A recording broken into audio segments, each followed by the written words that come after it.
You are looking live at St. Vincent College, Latrobe, Pennsylvania, and Steelers Training Camp 2023. Where would you rather be than right here, right now? Good afternoon, everyone, and welcome to Training Camp Live, brought to you by FedEx. I'm Mike Prisuta, joined by Max Starks. It is day 12 on campus, practice number 10, but Max, just helmets today, no shoulder pads. Well, you know the rules, right? You cannot have guys going 3 days in a row. It is blasphemous to have helmets and shoulder pads together. You can have the helmets, you just can't have the shoulder pads for the third one. So we are having another what we call break time.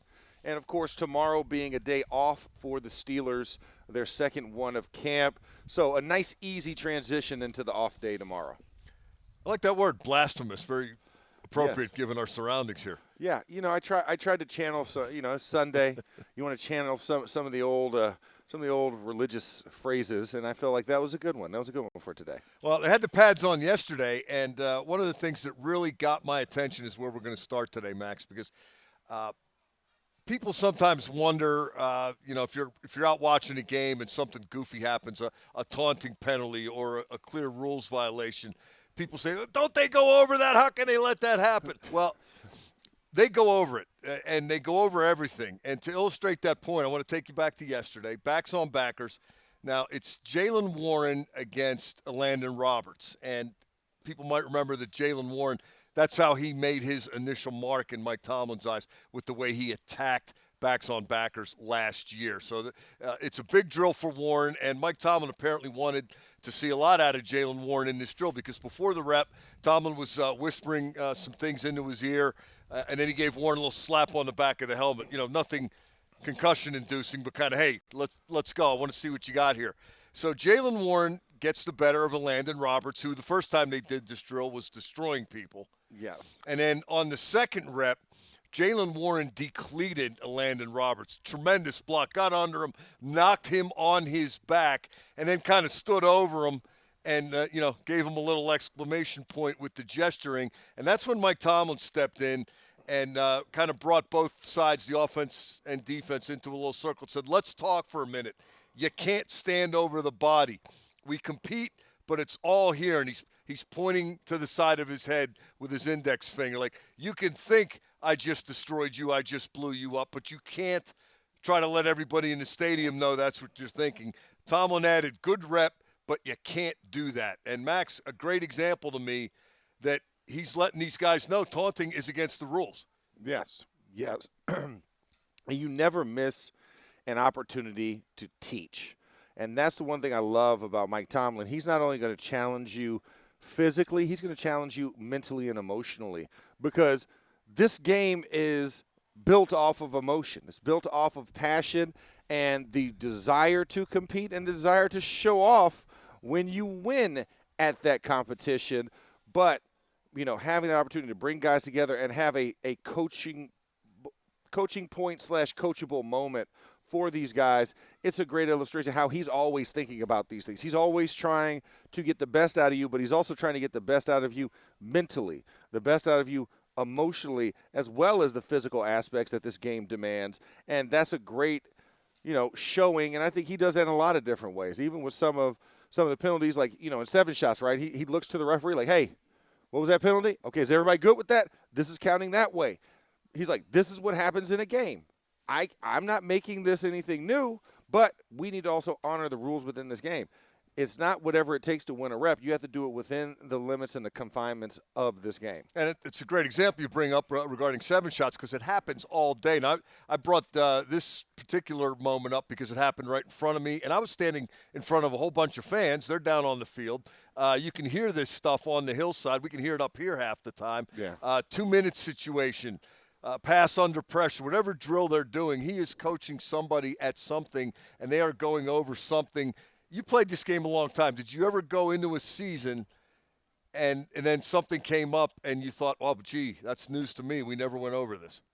No, I could honestly say I've never had that because that's what training camp is about. I mean, we meet with the officials, and they've already had their officials meetings. You watch the video. You have the physical, actual time in the room for a live Q&A to go over scenarios or questions you may have, and the refs are with you throughout the week.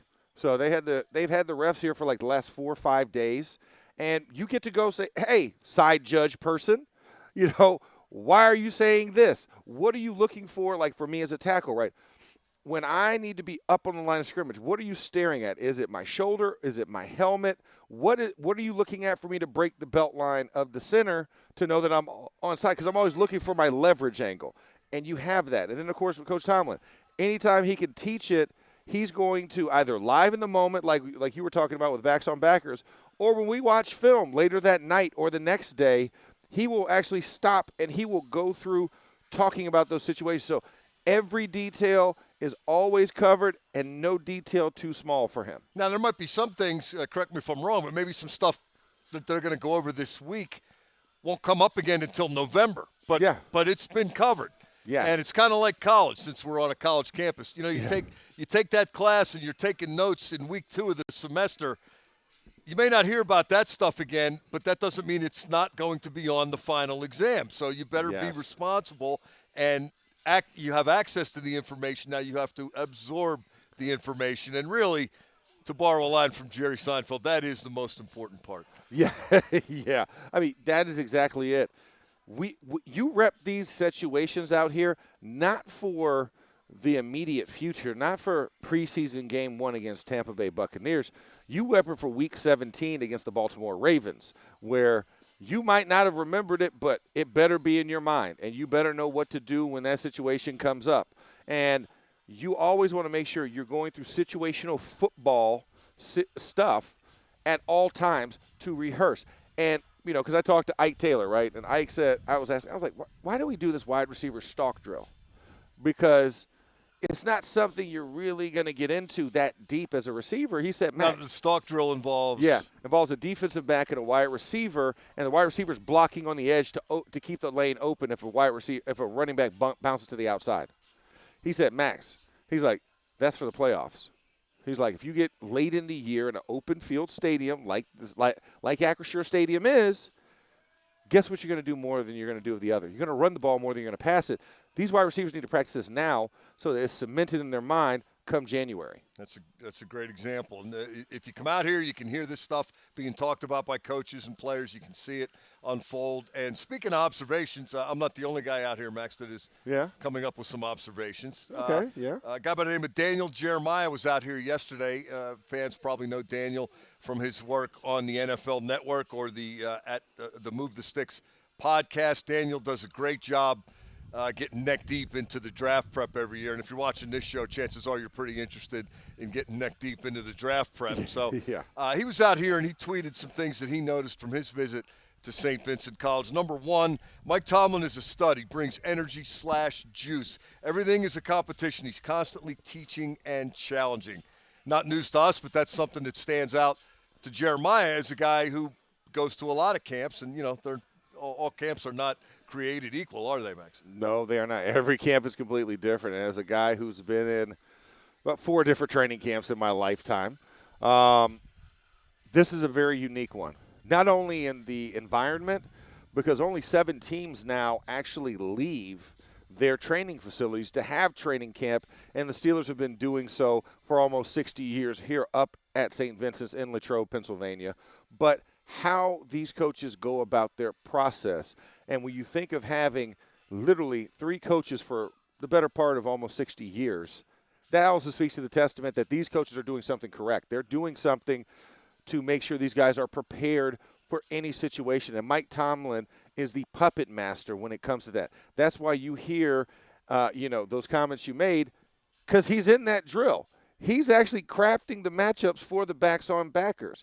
He's looking to create those stress points for both sides and make sure that he's getting the best matchup. And he's also challenging those who things might seem easy.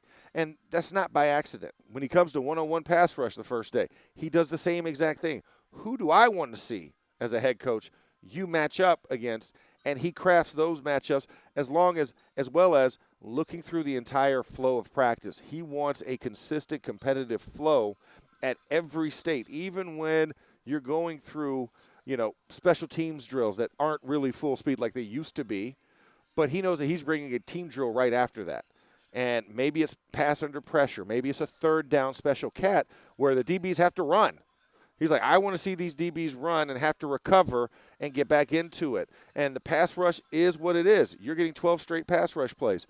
All of those things are all particular to Mike Tomlin and very self-appointed by him because he wants to craft this team in his own image. Yeah, if you're out here, you can get a good indication of what the point of emphasis for the particular day is by what drill Mike Tomlin spends his time at. Now, he tries to, get around and get a little taste of everything that's going on. But backs on backers, for example, there's wide receiver DBs one-on-ones going on at the other end of the field when backs on backers is going on. Mike Tomlin's always at backs on back. You can watch the guys play catch another day. I'm a former wide receiver and defensive back coach. I know what's going on over there. I trust those guys. No, this is what I want to see. Or the other day, they were doing the tight ends and running back against linebacker safeties in coverage exercise. And he spent the entirety of that drill paying very close attention to that. So, again, if you're coming out here and you're watching on the hill, follow the guy in the white hat, and you'll see what they're trying to get done today more than anything else. Another observation from DJ. This was a very physical practice the day after scrimmage, testing and taxing the team to make them mentally/physically tougher. Now, he was referencing Friday Night Lights. That wasn't a scrimmage. It was a practice. Yeah. But, Max, it never ceases to amaze me how national people come in here periodically and they talk about this was a physical practice. We're here every day. To us, it's just another practice. The standard is the standard. Yeah. I think that's what we could kind of put it in that perspective. But that's the expectation. When you come to Pittsburgh, when you agree to play for the Steelers, there's a certain decorum that you must abide by. And that is you will be tougher than the opponent. You will be smarter than your opponent, and you will not give up.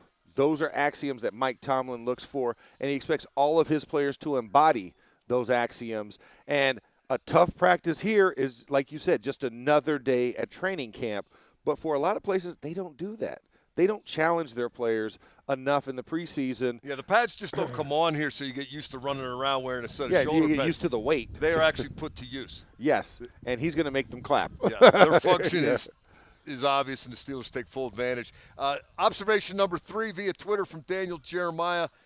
Really not breaking a lot of new ground here, but Darnell Washington is enormous. He's listed at 264, no chance. He held his own versus T.J. Watt in one-on-ones. That's a reference to backs on backers there. Yeah. He's a smooth mover, too. Darnell Washington, boy, if anybody had a better week than him, you got to let me know as to the week we just completed last week because he was ever-present blocking, and he really started becoming more involved in catching the ball. Newsflash, water is wet. This and more coming up. But you're absolutely right. Darnell Washington was who he thought he was, to quote the late, great Denny Green, right? Take a little play off of those words. When you see 6'7", 288, you wonder what it can be. And after watching Darnell Washington for a week up here with pads on, leave no doubt. All stones have been uncovered. And this guy is a very, very good blocker. And he also has a very, very good knack for catching and high-pointing the football. And newsflash, he is a moving statue. When he gets into the route tree, even the most seasoned of eyes, and a Cole Holcomb, a Landon Roberts, Patrick Peterson, Keanu O'Neal, guys who've played in this league for a while, you still have to notice him when he comes down the seam. It's not natural. And you get fixated on him, and whoever your responsibility is, you kind of lose him for a second. And that's what he provides. He provides not only decoy, but the playmaking capability as well, and he can play all 3 downs because he's a very, very good blocker as well. You know, it was interesting. A couple of us had a chance to talk to him the other day, and his statistics at Georgia were mundane relative to the rest of their playmakers. He was kind of a last option or an afterthought in the past. Pedestrian's great. You're coming up with the words today. You know, I'm here. I read an encyclopedia yesterday. But a lot of us speculated around draft time, this is a guy who could potentially do more in the NFL in terms of amassing statistics than he did in college, which is often not the way it works, right? Yeah. Darnell Washington said that was his thought all along, like, hey, I'm going to do what they asked me to do at Georgia because it's working. By the way, back-to-back national championships. I'm not going to say they misused the guy. They have a lot of talent. They have a lot of skilled people. They, divided the labor the way they thought was appropriate, and who's to say they were wrong? But this guy's an untapped resource in the passing game, and we saw it initially as last week progressed. Some red zone lobs that happened on consecutive days where he just went up and got the ball, as Washington put it, like grabbing a basketball rebound. Then we saw Mitch Trubisky strike down the seam into coverage, and Washington came away with it. He's going to be a problem, not just blocking, but coverage-wise for the other team's defense. I'll give you another name of an untapped resource that was at University of Georgia that we're learning is a special guy, George Pickens. Because you think about it, if you look at George Pickens' numbers, he didn't have that much production the year before they won the national title. He hurts his leg and is out for a majority of the season, and he's not really in the game plan. And then you come into the playoffs, and like you said, you get those 5 catches. Yeah. And we're drafting him in the second year, and it's a no-brainer at this point, right, in year 2. So I think you look at the Georgia stats, and you're like, well, I can take an okay guy from Georgia statistically because I think he's going to translate well in the NFL, and they've done it 2 years in a row with the Steelers. Yeah, it's a great point, and it leads us to Daniel Jeremiah's 4th point/practice observation. Pickens' hype is real. He has everything it takes to be elite wide receiver, burst, body control, and hands. And, we're just waiting for the ball to come to George Pickens more frequently than it did a year ago, right? Yeah. A year from where we were a year ago, you see the comfortability with Kenny Pickett. Kenny didn't get to work with George. George was at the first team. He was with Mr. Trubisky, right? Deontay Johnson was with Mr. Trubisky. Chase Claypool was with Mr. Trubisky this time a year ago. And Kenny was throwing to Cody White, Calvin Austin until he got injured. Connor Hayward, and we saw that kind of hold Kenny back because he didn't have that rapport to know how to put the ball on Deontay Johnson. He could throw the ball to Deontay, but when it got tight, they couldn't make the connection for the touchdowns. And for George, it was the big, deep play outside the numbers and to the sidelines. Nothing was in the middle of the field. That is a stark past for this team. What you see now in training camp, you hit the seam. You hit the deep crossers. The middle of the field is open, and he's going to throw it to a guy. You're going to get those deep shots down the field, but they're going to work the entire field. It's no longer hash to numbers, numbers to outside. It's hash to hash. Numbers to an opposite hash. They're using a lot more of the middle of the field than they did a year ago, and you can see that philosophy changing from Matt Canada, and I think Kenny Pickett's had an input in that this offseason coming up to this point. Yeah, the idea is more splash, right? You get that on the deep sideline ball, but they're also very cognizant that they need more yak, Gotta yards have yak after catch. Yes. And those crossers that you referenced in particular, that just drips with yak potential, right? Well, you hit the guy on time, on target, and let him do the rest. And lead him open if it's tight coverage because you're using more width of the field. I mean, there's so much more to be had, and we're seeing it, right? Gunnar Olszewski and Connor Hayward have made a killing in camp so far in those crossing routes. Calvin Austin's even had a couple of debuts in there where it was a crossing route that looked like a streak route by the end of it because of just how he just took off afterwards. The afterburners came out. So there's a lot of opportunity. And still, Allen Robinson, another guy, you're looking to have that type of impact as well in the middle of the field to really free up a lot of things. Now,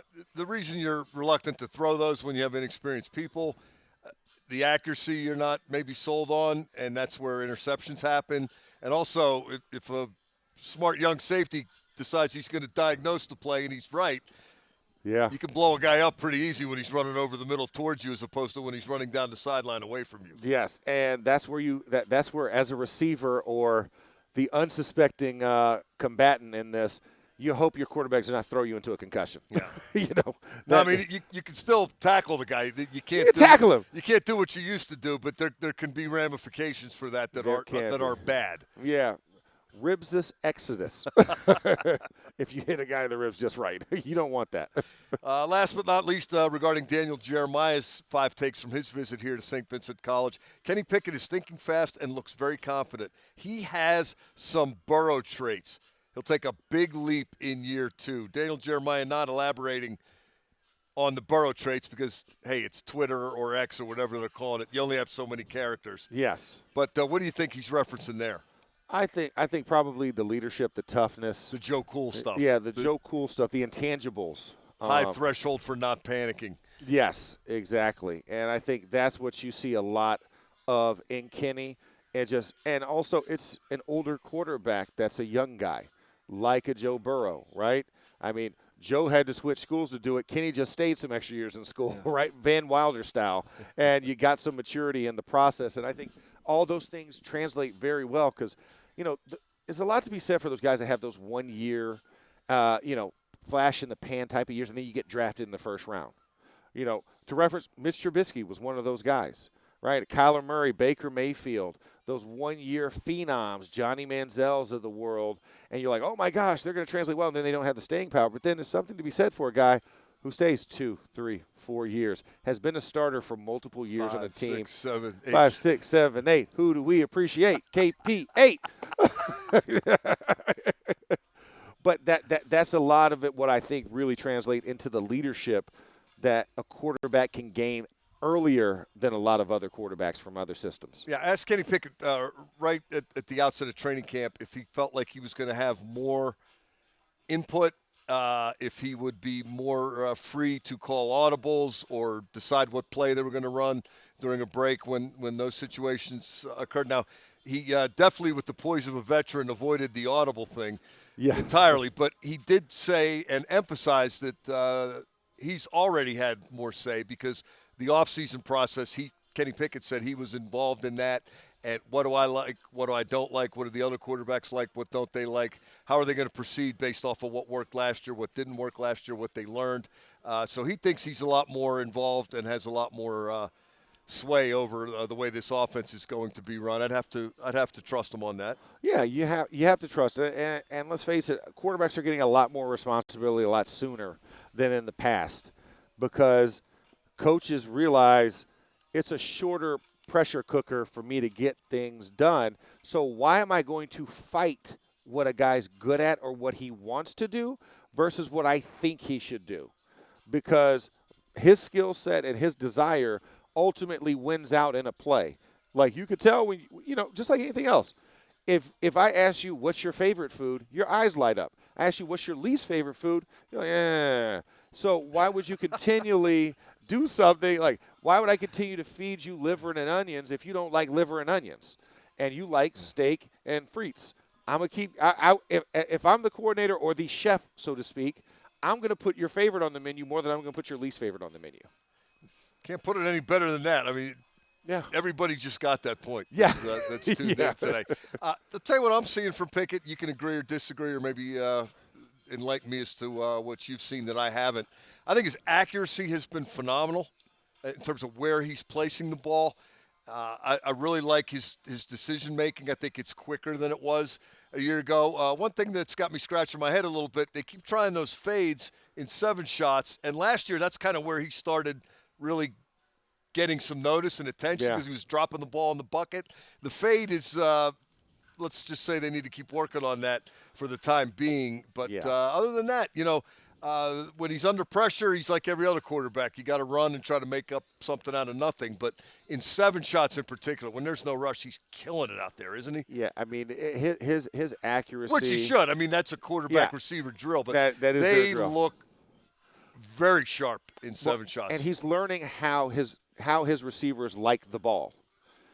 Because one thing I've noticed, Deontay Johnson's hands are getting a lot later. And that's a good thing in this situation because – and you're talking about not showing it till the very end. Too soon. So the DB can't play your eyes or your hands. Exactly. And he's learning that about how Kenny delivers it, and Kenny's learning that about him. And you can see the anticipatory throws, like when he's on a break, you'll see sometimes Kenny actually releases the ball before Deontay gets out of his break.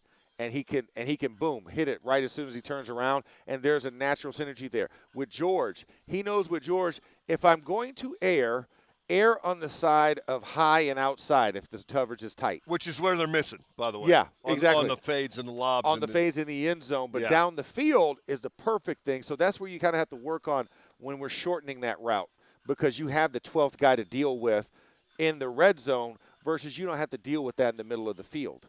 And I think that's where you kind of have to work on that type of nuance, get the ball down a little bit. But I love it because I equate to this. Kenny looks like he's now playing darts instead of axe throwing. Right? Another good analogy. I'm getting it. Yeah. So the targets have gotten smaller, and he's picking exactly where he wants to do. He's playing Cricketer 300 on the dartboard versus throwing an axe at a big piece of wood that has spray painted target lines on it. And it's really good to see, and you see just those connections get better with the guys that he didn't have as much success or consistency with a year ago. It's an important point. I mean, Deontay Johnson referenced it a couple days back, and I think Deontay Johnson takes accountability. I've not experienced him passing the buck. He talked last year about 2 plays in the Buffalo game and 1 play in the Jets game where he should have made the play. He said, every time I got to make that play. So he should have had at least 3 touchdowns in his estimation last year. He ended up with none. But also he brought up, I didn't work with Kenny last August. And, there was a contract situation. There was Pickett being third on the depth chart. And Deontay Johnson way more excited about the possibility of these 2 guys and what they might do this year. Ben Roethlisberger always used to say, Deontay Johnson's, there's nobody better coming out of the break. But you got to trust that and know that before you throw that, don't you? Yeah, you do. And for Kenny, he didn't get that except for in live fire action, 5 weeks into the season, really, before you got to practice with him, really. Because you get thrown at halftime of the game in week 4, and then now it's like, oh, Wednesday, hello, I'm your new starting quarterback. I'm going to be throwing to you today in practice. He had to earn that, and it's a lot more tense environment than it is in this training camp environment. One more thing I wanted to bring up regarding Pickens. We opened this program talking about details and how all stones are turned over and the players are exposed to the do's and don'ts in every scenario. Friday Night Lights, George Pickens went out of bounds and then didn't get himself established and caught the ball illegally, as it turned out. The referee on hand threw his hat. Second time that happened last week. How many times do you think that's been addressed? Oh, I think that's been addressed a lot. And also, like you said, Mike Tomlin was not there Friday, so he couldn't do that in the moment. But I'm sure he corrected that in the meeting. Yeah, it probably came up on tape, I'm guessing. Yeah, I'm sure there was a stop in the tape for a minute, and there was a long conversation about it. But that is something when you're talking about details and being locked in. And as a young guy, you got to know these things, and it has to be reiterated. Sometimes guys get it, but sometimes it takes guys a couple of times when you're going full speed to truly understand that. Because you also have to think, if you're getting pressed out, you're just fighting a guy, and you step on that line to the right or to the left, and you step out, you're not thinking, oh, my gosh, I just stepped out of bounds, and I got to reestablish myself. You're fighting to get open on the route, and you just happen to get jammed out of that way. But understanding that you still must reestablish yourself and fight to be in bounds before that ball comes to you, that's where you have to take the game to the next level. You have to be conscious of all facets. Yeah, just got to polish up his game a little bit, I think. I mean, he's kind of playing bull in a china shop receiver, which can be a good thing, but you can't just attack the DB and shove him to the ground and then turn around and catch it, which we've seen him do, because that's offensive passing. Yeah, that's OPI. The worst thing you want to see. You can't make a ridiculous gravity-defying one-handed catch and then shove the ball in the chest of the cornerback, because that's taunting. Yes. You can't fight through the guy to the point where he drives you out of bounds and then you come back in.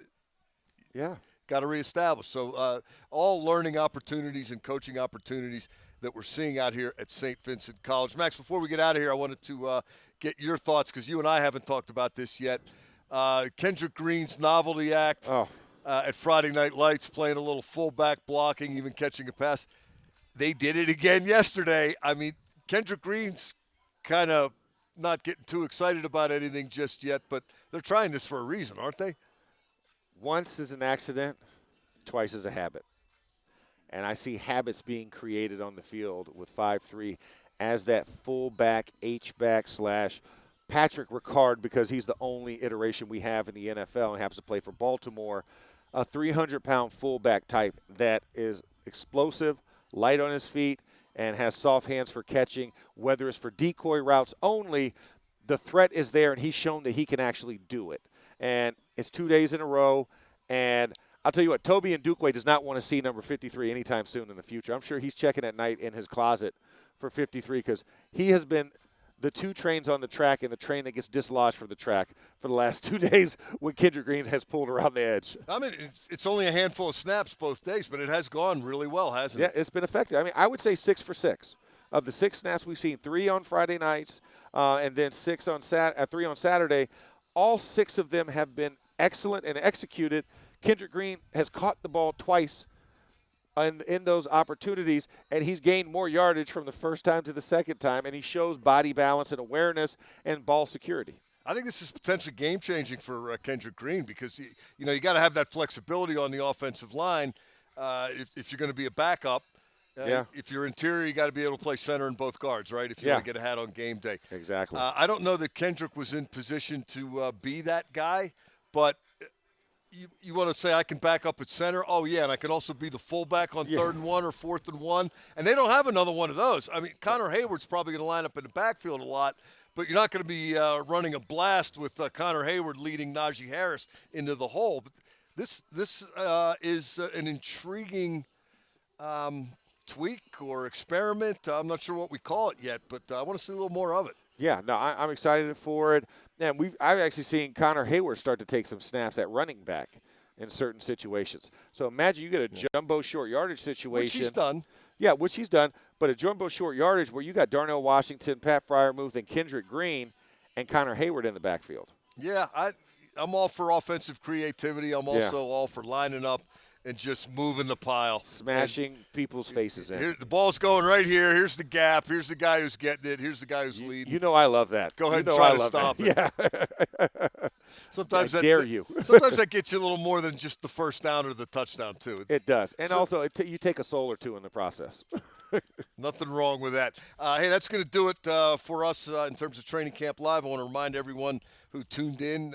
First, I want to thank everyone who tuned in for finding us, however and wherever you found us. And now I want to remind you that we will have the wrap-up show after practice today. I'll be joined for that by Craig Wolfley. That will be brought to you by the UPMC Health Plan. Until then, for Max Starks, I'm Mike Prisuta. This has been Training Camp Live. Thanks for tuning in, everyone.